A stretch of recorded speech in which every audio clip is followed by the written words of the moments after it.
Hello again YouTube, Mad Dog here, welcome back to my channel.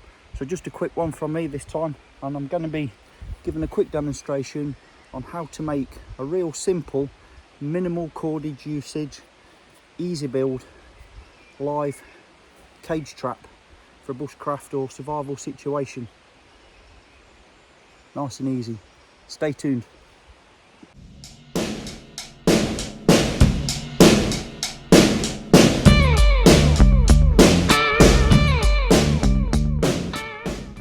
Welcome back. So what we're going to need for this little simple project are a few basic bits of equipment, and we're going to need a cutting tool of some sort. I've brought along my favourite bushcraft knife that I'm currently carrying, and that's Mr. Dave Watts's bushcraft knife. I've also brought along my Silky Zubat just to make the processing of the wood that we're going to need more easy. We're going to need 2 pieces of cordage, whether it's paracord, bank line, whatever you've got, natural cordage even, and these have got to be roughly equal in length, and they need to be slightly longer than the length of the base sticks that you intend to make the size of your trap cage with. So obviously you can upscale this, downscale this. I've just kept this relatively small so that it's easier for me to demonstrate whilst filming. Okay, as you can see down here on the floor, I've cut several lengths. In this case they're about, I don't know, 18 inches or so, purely for a demo. They're going to be my 2 base starting sticks. And then I've cut a handful, a dozen, maybe 18, somewhere around there, sticks that are all similar in length. But as they get closer to the top of the cage, you can start to reduce the length down, and that'll become apparent and clear as we get started with this little project. Okay, first job is we're going to start by tying 2 of these sticks, the base of our cage, together, and for that I'm just going to use a basic sort of clove hitch, just because it's easy for me while I'm demonstrating this, and then just finish that off with a simple half hitch, nothing flashy or fancy. You could use a better lashing than this, but I'm just doing this purely for ease of demonstration. Just do that up here a little ways. So as you all know, half hitch, it's clove hitch, 2 loops, and then you put the last loop behind the first. That creates your X at the front. It says making a mess of it. Alrighty, get this wood through, cinch it down, and then finish that off with a half hitch. So I'm going to do this to both pieces of this wood. I mean, at the moment my spread is clearly too wide for this, so I will have to reduce that in somewhat. So basically what I'm after here is my next layer of sticks. If I get this in camera shot, that would help. The cordage needs to be just a little bit slack at that point, but not as slack as I've currently got it. So that's what we're aiming for. Okay, so I've gone ahead and tied both pieces off. You can see there, my cordage isn't neat and tidy, purely for a demo. Again, I've done a clove hitch, a rough-ass clove hitch, and a half hitch to finish on all 4 corners. Now these lines, they need to be roughly equal, because what we're going to do now is we're going to cross the 2 sticks over, and obviously that'll form an X in the centre of our cordage. Now we're going to lay that back on the ground, keeping the X as close to the centre as we can. Not that it's not critical at this point, but just to keep things nice and tidy. And then we're going to start building the frame, which is a very simple process. So first come, first served. A stick, again, that's going to be longer than the original 2 pieces, but not by much. I'm going to thread that through and drag it down towards our cordage tie-off point. Doesn't have to be under a lot of tension at the moment for what we're doing, and then we're going to repeat this process to the top, keeping it roughly square at the moment. It doesn't have to be pretty because we can always dress it up later on when we've finished. And then obviously we're now going to go the opposite way through our X and across. Same on the other side through our X and across.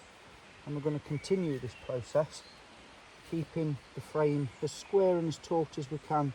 But again, at this moment it's not too critical because we can tidy it all up at the end. But hopefully you can see where I'm going with this. It's quite a simple process, and it gets easier the further up the cage you build, because we're under more tension, so it self-locks more easily.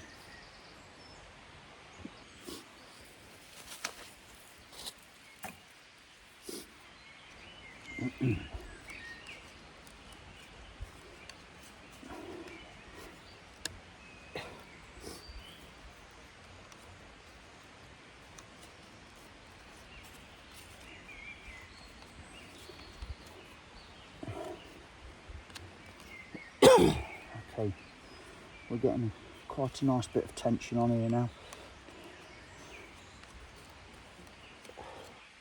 You can use some of the knots and natural divots in your woodage to help it key in against the cordage across the corners here when you're doing this.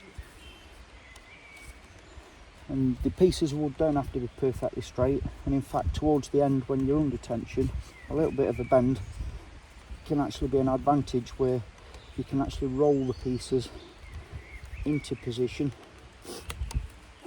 like that, and it will also help it stay in place.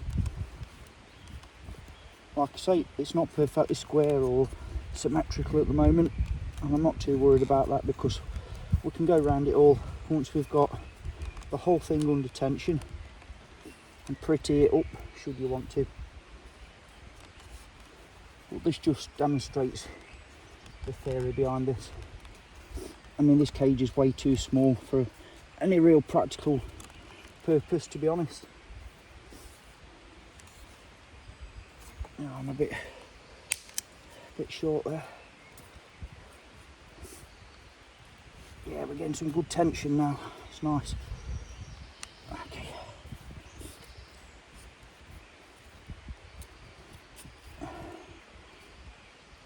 Okay, we're getting something that resembles a cage, and obviously the advantage with this setup is I've only had to tie the 4 initial knots on each corner, so I'm not using miles and miles of cordage. Because obviously if you make this trap and do a knot on each binding, on each corner, you know, a lashing, then you're losing a lot of cordage. So this can be done with minimal cordage.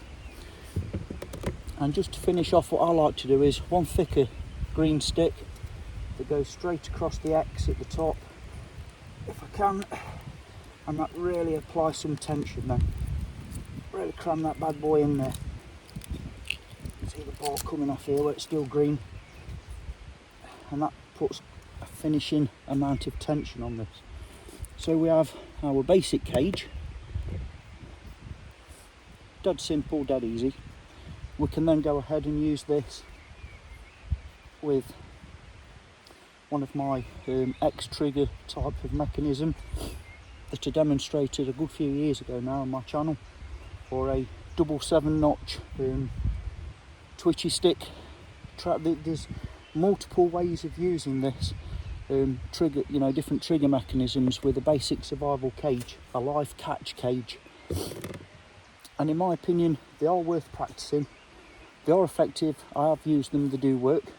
You can practice catch and release. You don't necessarily have to kill the creature you're trying to catch. And being cynical sort of in a survival situation, the best way of keeping your food fresh is to keep it alive. So if you can catch something alive, then long term, that's a better option than having a glut of food that you've dispatched, that unless you smoke it, cure it, etc., or freeze it, will start to go bad quickly. So, you know, if you can make a small holding, basically, in a survival situation, then you're already onto a winner. But this little method of making this cage, deadfall trap cage, in my opinion, is worth practicing. What we can do now is we can clean all this up and pretty it up should we want to, and make it look more presentable. I may do that just for a demo, but this is way too small really to be of any significant use, but it demonstrates the method. It can be done, and it's easy for me to get it all in camera shot. So that's it from me for now. I hope you find it useful, if not entertaining. I'll leave you all in peace. Thank you all very much for your continued support and watching, as always. And that's it from me. Take care of each other. Mad Dog signing off. Yeah!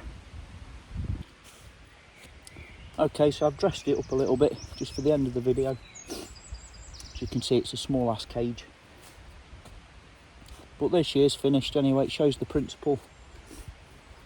Hope you get something from this. Take care, everybody. Yeah!